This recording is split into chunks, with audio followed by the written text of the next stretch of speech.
রাতের চমকানি গোলাপি। ও মাই গড, কাজ থেকে ফিরে রুমে ঢুকে আমার জাস্ট অবস্থা এরকমই ছিল। আমি জাস্ট টোটালি সারপ্রাইজ হয়ে গিয়েছিলাম।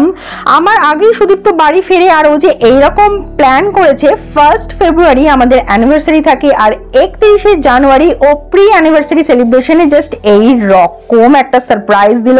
আমি জাস্ট অবাক হয়ে গিয়েছিলাম। কি গিফট নেবে সেটা তো পরের কথা, সেটা অনেকদিন ধরেই বলছিল, বাট ও যে এটা করতে পারে আমার হাতে ক্যামেরাটা অন করে দেওয়ার আগেও আমার এরকম সন্দেহ হয়নি।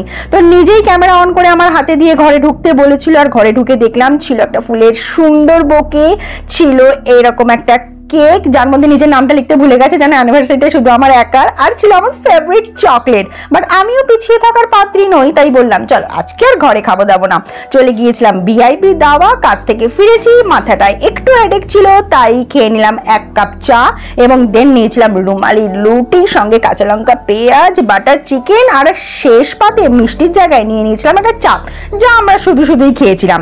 আর বাড়ি ফিরে ওয়েট করতে শুরু করলাম, কখন বাজে 12টা।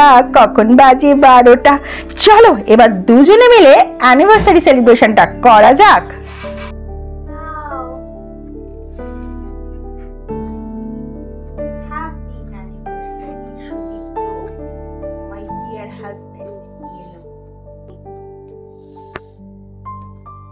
মা হাতে খাবো, তার হাতে খাবো, কি করবো? Happy anniversary.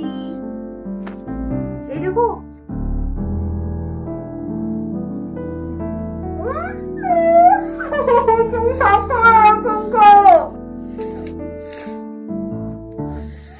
বাবা, কি বিদ্যুৎ আছে বাবা।